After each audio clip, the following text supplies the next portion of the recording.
नमस्कार श्रोताओं, शाम के ठीक 7:20 हुए हैं और ये समय है आपके अपने खेल बुलेटिन स्पोर्ट्स स्कैन का, जिसमें हम आपके लिए लेकर आते हैं खेल दुनिया की तमाम खबरें। स्पोर्ट्स स्कैन के आज की इस एडिशन के साथ मैं हूं आपका होस्ट और दोस्त सिद्धार्थ सिंह, और तमाम खेल खबरों पर विस्तार से चर्चा करने के लिए स्टूडियो में मौजूद हैं वरिष्ठ खेल पत्रकार सचिन कुमार। सचिन, स्पोर्ट्स स्कैन कार्यक्रम में आपका स्वागत है। धन्यवाद सिद्धार्थ। सबसे पहले नजर अब तक की स्पोर्ट्स हेडलाइंस पर। दक्षिण अफ्रीका ने भारत को दूसरे एकदिवसीय क्रिकेट मैच में जीत के लिए 279 रन का लक्ष्य दिया। गुजरात में चल रहे 36वें राष्ट्रीय खेलों में सेना 51 स्वर्ण, 33 रजत और 29 कांस्य सहित कुल 113 पदक जीतकर तालिका में शीर्ष पर। हरियाणा दूसरे और महाराष्ट्र तीसरे स्थान पर है। सर्बिया के नोवाक जोकोविच ने कजाकिस्तान में अस्ताना ओपन टेनिस का खिताब जीत लिया है और डच फार्मूला 1 ड्राइवर मैक्स वेरस्टापेन ने जापान ग्रां प्री में जीत हासिल कर 2022 का विश्व खिताब अपने नाम किया।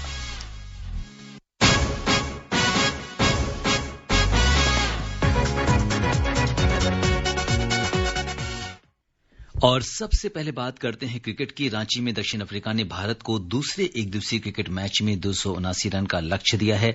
जवाब में भारत ने ताजा समाचार मिलने तक 23 ओवर और 4 गेंद का खेल समाप्त हो चुका है और भारत ने 2 विकेट के नुकसान पर 130 रन बना लिए हैं।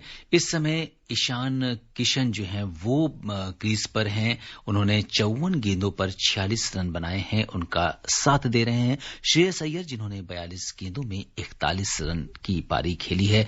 और जिस तरीके से आज का मैच और जो लक्ष्य है, सबसे पहले सचिन आपसे जानना चाहेंगे कि किस ओर मैच जाता दिख रहा है और फिलहाल अभी तक जो स्थिति है उससे आपको क्या कुछ लग रहा है? नहीं सिद्धार्थ, देखिए मैच तो अभी ठीक ठाक स्थिति में लग रहा है। मतलब एक संतुलन बना हुआ है मैच का, क्योंकि अभी काफी खेल बाकी, इसलिए अभी आप ये कुछ नहीं कह सकते। कोई ऐसी भविष्यवाणी करना बड़ा जोखिम भरा है कि आप ये कह दें कि अब हम पकड़ बना चुके हैं, हमारी जीत निश्चित है। लेकिन हाँ, ये जरूर है कि जो अब ये जोड़ी खेल रही है इसके ऊपर अब मैच का काफी दारोमदार है।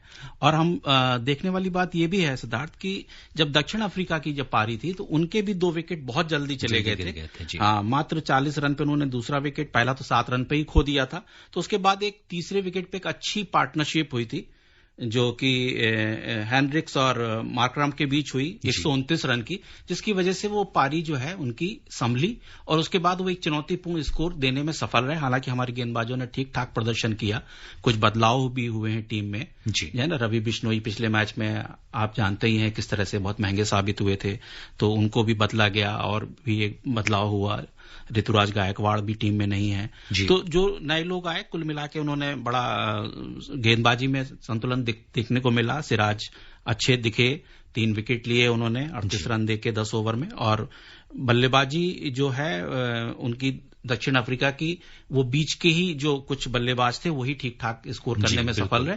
तो अब हमारी भी स्थिति यही है कि अब हमारे जो अभी जो खेल रहे हैं बल्लेबाज, ईशान किशन है, श्रेयस अय्यर हैं, इसके बाद जो लोग आएंगे अब इनके ऊपर ही मुख्य दारोमदार मुझे लग रहा है कि है। और ये पारी एक अच्छी, इन लोगों की अच्छी पारी और अच्छी साझेदारी बनती हुई दिख रही है, जिससे कि टीम को संभलने में मदद मिलेगी। बिल्कुल। और अगर हम दक्षिण अफ्रीका की बल्लेबाजी पर नजर डालें तो यानेमन मलान ने 25 रन बनाए, रीजा हैड्रिक्स ने 74 रन की पारी खेली और एडन मार्करम ने तो, जैसा कि नाम है, तो उन्होंने इतने धुआंधार पारी आज खेली और 89 गेंदों में 79 रन बनाए। हेनरिक क्लासेन ने 30 रन की पारी खेली। डेविड मिलर नाबाद रहे, 35 रन बनाकर। वेन पार्नेल ने 16 रन की पारी खेली। केशव महाराज ने 5 रन बनाए और ब्योन फोर्टिन जो है वो फिलहाल नाबाद रहे, उनको खाता खोलने का मौका नहीं मिला। और कुल जो है 7 विकेट पर 278 रन उन्होंने बनाए हैं। रन रेट अगर हम की बात करें तो 5.56 का रन रेट दक्षिण अफ्रीका का था। और विकेट की बात की जाए तो मोहम्मद सिराज ने 3 विकेट आज लिए हैं। इकोनॉमी 3.80 की काफी बेहतर गेंदबाजी करी है जी। और वाशिंगटन सुंदर की बात करें तो उन्होंने हालांकि 9 ओवर की गेंदबाजी करी, 1 विकेट हाथ आया और 6.66 की इकोनॉमी थी, तो थोड़े महंगे जरूर साबित हुए। शाहबाज अहमद ने भी 1 विकेट लिया है, 10 ओवर उन्होंने गेंदबाजी की और 5.40 जो है ये उनका इकोनॉमी उनकी रही है। तो कुल मिलाकर अगर हम देखें, हालांकि कुलदीप यादव और शार्दुल ठाकुर को एक एक विकेट लिए और मिले हैं, और भारत की जो पारी की शुरुआत हुई अगर देखें तो शिखर धवन ने 13 रन बनाए, हालांकि थोड़ा सा स्लो खेला उन्होंने, 20 गेंदों में 13 रन बनाए हैं। शुभमन गिल ने उनका साथ दिया, 26 गेंदों में 28 रन की पारी खेली, और जैसा कि अभी ईशान किशन 47 रन और श्रेयस अय्यर 43 रन बनाकर क्रीज पर हैं। अगर ये जोड़ी थोड़ी जमती दिखाई दे रही है और अगर इनके बीच में बढ़िया साझेदारी होती है, अच्छी साझेदारी अगर ये करने में सफल रहते हैं तो निश्चित तौर पे कि जो आगे जो आएंगे बल्लेबाज उनके ऊपर बहुत बोझ नहीं रहेगा, क्योंकि अब लगभग मैच का पड़ला जो है वो काफी संतुलित करते नजर आ रहे हैं ये दोनों बल्लेबाज, तो उससे काफी टीम को मदद मिलेगी। क्योंकि आप देखिए कि दक्षिण अफ्रीका की पारी में भी ऐसे ही हुआ कि तीसरी विकेट पे जब 129 रन की जब साझेदारी हुई तो जब वो साझेदारी टूटी तो फिर चौथे विकेट पे क्लासेन और मार्करम ने भी 46 रन जोड़े, तो उससे वो एक चुनौतीपूर्ण स्कोर तक पहुंचने में सफल रहे। अब हमारे लिए अच्छी बात यह है कि हमारे बल्लेबाजों के लिए कि हम पहले नहीं खेल रहे हैं, हम लक्ष्य का पीछा कर रहे हैं, तो हमें एक अंदाजा है कि हमें किस तरीके से उस लक्ष्य तक पहुंचना है और उसके हिसाब से अपने विकेट बचाए रखना भी जरूरी है, और एक जो रनगति है उसको भी बनाए रखना बहुत जरूरी है। तो उसी हिसाब से अगर ये खेलते रहे तो निश्चित तौर पे, क्योंकि देखिए रांची के विकेट के बारे में ये भविष्यवाणी भी की जा रही थी कि यहाँ पे मैच जो होते हैं उसमें रन भी बनते हैं, और लेकिन यह है कि दोनों ही लोगों को फायदा होता है। जो गेंदबाजी कर रही टीम है वो भी ठीक ठाक एक स्थिति में दिखाई देती है, और बल्लेबाज भी अगर अच्छा खेलते हैं तो उनको भी लाभ होता है। बिल्कुल। और अगर अपने श्रोताओं को ताजा जानकारी दें तो फिलहाल 24 ओवर और 4 गेंद का मैच समाप्त हो चुका है, जिसमें 2 विकेट पर भारत ने 136 रन बनाए हैं। भारत को 143 रन की जरूरत है 25 ओवर और 2 गेंद में। करंट रन रेट जो है वो 5.51 का है, रिक्वायर्ड रन रेट जो है वो 5.64 है, और फिलहाल अगर हम पिछले 5 ओवर की बात करें तो 42 रन बनाए हैं भारत ने, 8.40 का रन रेट है। तो कहीं ना कहीं जैसा कि हम लोग बात कर रहे थे कि ये जो साझेदारी जो बता रहे हैं उसके हिसाब से हम लगभग आधे पे आ गए हैं जी। तो लगभग हमने आधे रन के करीब तो बना ही लिए हैं, और सबसे अच्छी बात है कि विकेट हमारे अभी तक 2 ही गए हैं। तो जो ये तीसरे विकेट की साझेदारी है तो वो इसी मायने में महत्वपूर्ण है सिद्धार्थ, कि अब यही टीम को आगे लेके जाएगी, और जिस जगह जाके ये छोड़ेगी वहां से जो बल्लेबाज जो बाकी के जो आएंगे उनके लिए उसको पारी को गति देने में उनके लिए आसानी रहेगी, और उनके ऊपर कोई बहुत बोझ नहीं होगा, कोई दबाव महसूस नहीं करेंगे। ये एक अच्छी चीज देखने को मिलेगी अगर ऐसा होता है तो। और इस समय अभी सभी दर्शकों को इंतजार होगा और हमारे लिसनर्स को भी इंतजार होगा कि ईशान किशन 49 रन बना चुके हैं, 1 रन दूर हैं अपने अर्धशतक से। तो फिलहाल अब किसी भी मोमेंट पर उनका अर्धशतक पूरा हो सकता है। कहीं ना कहीं जो है वो एक बड़ी बात होती है जब आप इंटरनेशनल टूर्नामेंट्स में इस तरह के तौर पे ये बड़ी बात है किसी भी बल्लेबाज के लिए, जो ये माइलस्टोन होते हैं उसके कैरियर के, कि आपने कितने अर्धशतक बनाए, कितने शतक बनाए। तो अगर वो ये पूरा करते हैं तो निश्चित तौर पर उनके लिए निजी उपलब्धि बड़ी होगी। जी। तो ये तो बात थी भारत दक्षिण अफ्रीका एक दिवसीय मैच की। क्राइस्टचर्च में चल रही त्रिकोणीय 2020 क्रिकेट श्रृंखला के तीसरे मैच में न्यूजीलैंड ने बांग्लादेश को 8 विकेट से हरा दिया है। बांग्लादेश ने पहले बल्लेबाजी करते हुए 8 विकेट पर 137 रन बनाए। जवाब में न्यूजीलैंड ने 17 ओवर और 5 गेंद में 2 विकेट पर 142 रन बनाकर जीत हासिल की। पहले मैच में पाकिस्तान ने बांग्लादेश को 21 रन से हराया था, वहीं दूसरे मैच में भी उसने न्यूजीलैंड को 6 विकेट से हराया। श्रृंखला का चौथा मैच न्यूजीलैंड और पाकिस्तान के बीच अब मंगलवार को क्राइस्टचर्च में खेला जाएगा। तो ये जो अगर हम देखें तो त्रिकोणीय जो सीरीज है इसको अगर हम विश्व कप को ध्यान में रखते हुए देखें तो बहुत अहम हो जाती है। और उसके हिसाब से एक बड़ी जो प्रैक्टिस है वो करने का मौका मिलता है। वही चल ही रहा है, वही दौर चल ही रहा है सिद्धार्थ, कि सभी टीमें इसलिए उसी की तैयारी में जुटी हुई हैं, तो निश्चित तौर पर इसका लाभ देखने को मिलेगा। और इस बीच न्यूजीलैंड के तेज गेंदबाज लोकी फर्ग्यूसन को पेट में चोट लगने के कारण वो मौजूदा ट्राई सीरीज से बाहर हो सकते हैं। न्यूजीलैंड को उम्मीद है कि फर्ग्यूसन ऑस्ट्रेलिया में होने वाले T20 वर्ल्ड कप से पहले फिट हो जाएंगे। न्यूजीलैंड के हेड कोच गैरी स्टेट ने कहा कि T20 वर्ल्ड कप तक टीम की कोशिश तेज गेंदबाज को फिट करने की है। न्यूजीलैंड की टीम पहले ही अपने एक प्रमुख बल्लेबाज डैरिल मिचेल की उंगली में फ्रैक्चर के कारण मौजूदा ट्राई सीरीज वो नहीं खेल पा रहे हैं, तो उम्मीद है कि जल्दी से फिट होंगे और वर्ल्ड कप का हिस्सा बनेंगे।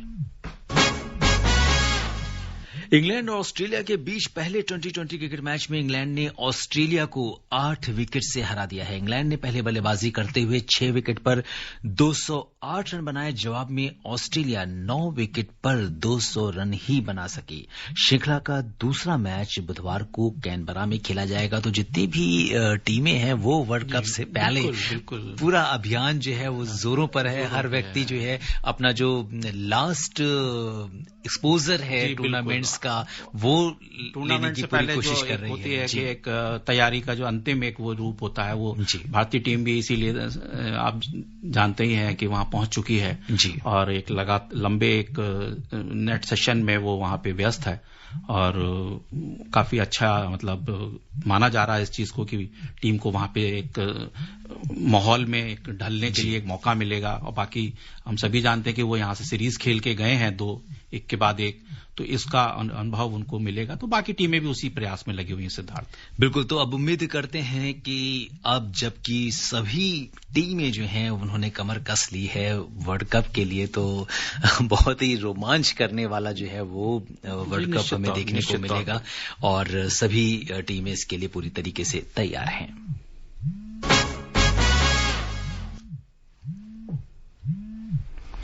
महिला एशिया कप क्रिकेट में कल भारत का सामना थाईलैंड से होगा। मैच सिलहट में दोपहर 1:30 से खेला जाएगा। भारत ने कुल 5 में से 4 मैच जीते हैं और वो तालिका में 8 अंक लेकर शीर्ष पर है। पाकिस्तान की दूसरे स्थान पर है जिसने 4 मैच जीते हैं और लेकिन नेट रन रेट पर भारत उससे आगे है। हमारा जो नेट रन रेट है वो 2.590 का है, जबकि पाकिस्तान का जो नेट रन रेट है वो 2.101 का है। तीसरे स्थान पर श्रीलंका है जिसने 4 में से 3 मैच जीते हैं, 1 में से हार का सामना करना पड़ा है। 6 पॉइंट हैं उसके बाद। फिर 5वें स्थान पर थाईलैंड, फिर बांग्लादेश, यूनाइटेड अरब एमिरेट्स और मलेशिया है।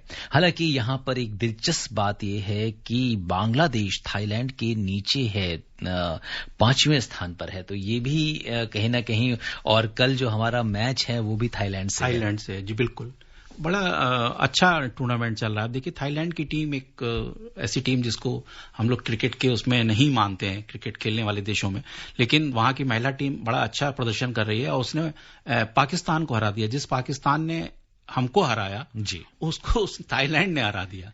तो बड़ा अजीब सा मतलब एक उलटफेर है ये देखने को मिला। तो और अच्छा कर रही है और वो काफी जोर लगा रही है। कल इंडिया से मुकाबला है तो भारतीय टीम भी उसको बहुत कोई हल्के में नहीं ले रही है, लेकिन ठीक है, हम लोग अपने काफी प्रयोग कर रहे हैं इस टूर्नामेंट में क्योंकि ये एशिया कप है और अगले साल T20 का विश्व कप होना है। तो भारतीय टीम जो अपने प्लेयर्स हैं जो नियमित रूप से टीम में जगह नहीं बना पाते उनको आजमाने की कोशिश कर रही है और कुछ ऐसे भी प्रयोग कर रही है। हालांकि एक प्रयोग उनका ऐसा रहा जिसमें उन्होंने प्रमुख बल्लेबाज को 7वें नंबर पे भेजा पाकिस्तान के खिलाफ और वो प्रयोग बहुत आप कह सकते हैं सफल नहीं रहा और हमें ही एक हार का सामना करना पड़ा। वो 6 साल में एक पहली हार थी हमारी उस प्रतिद्वंदी के खिलाफ। हम लगातार उनसे जीतते रहे हैं, तो उसको देखते हुए लगता है कि थाईलैंड के साथ मुकाबला अच्छा रोमांचक भी हो सकता है। लेकिन भारतीय टीम अपनी तरफ से बहुत तैयार है, गेंदबाज बहुत अच्छा कर रहे हैं, कुछ बल्लेबाज जो सफल नहीं हो रहे थे वो भी फॉर्म में आ गए। शेफाली वर्मा फॉर्म में है, जिमेमा रॉड्रिक्स लगातार अच्छा कर रही हैं, तो एक अच्छा मैच देखने को मिलेगा। सिद्धार्थ। केंद्रीय युवा कार्य और खेल मंत्री अनुराग सिंह ठाकुर ने आज हिमाचल प्रदेश में बिलासपुर के कोल्डम बरमाना में एक वाटर स्पोर्ट्स सेंटर का उद्घाटन किया। इस केंद्र में रोइंग, कैनोइंग और कयाकिंग जैसे वाटर स्पोर्ट्स में प्रशिक्षण दिया जाएगा। इस अवसर पर सिंह ठाकुर ने कहा कि 40 खिलाड़ियों का चयन किया जाएगा जो रोइंग, कैनोइंग और कयाकिंग में भाग लेंगे। ये केंद्र अत्याधुनिक उपकरणों से सुसज्जित है और यहां खिलाड़ियों को छात्रावास और प्रशिक्षण की सुविधा भी उपलब्ध होगी। हिमाचल प्रदेश में पहले वाटर स्पोर्ट्स सेंटर की शुरुआत भारतीय खेल प्राधिकरण और राष्ट्रीय ताप विद्युत निगम ने संयुक्त रूप से की है और अब जबकि फिलहाल जो है वाटर स्पोर्ट्स जो है उसमें भी भारत अच्छी शुरुआत करेगा। बहुत अच्छी बात है। और एशियाई खेलों में तो हम लोग इन खेलों में लगातार अपना एक दिखाते भी रहे हैं कि हम इसमें अच्छा कर सकते हैं और अगर खिलाड़ियों को बहुत अच्छी सहूलियतें मिलेंगी तो ज्यादा पदक आएंगे। सिद्धार्थ, गुजरात में चल रहे 36वें राष्ट्रीय खेलों में सेना 51 स्वर्ण, 33 रजत और 29 कांस्य सहित कुल 113 पदक जीतकर पदक तालिका में शीर्ष पर है। हरियाणा 31 स्वर्ण, 29 रजत और 35 कांस्य सहित 95 पदकों के साथ दूसरे स्थान पर और महाराष्ट्र 29 स्वर्ण, 33 रजत और 56 कांस्य सहित कुल 117 पदकों के साथ तीसरे स्थान पर है।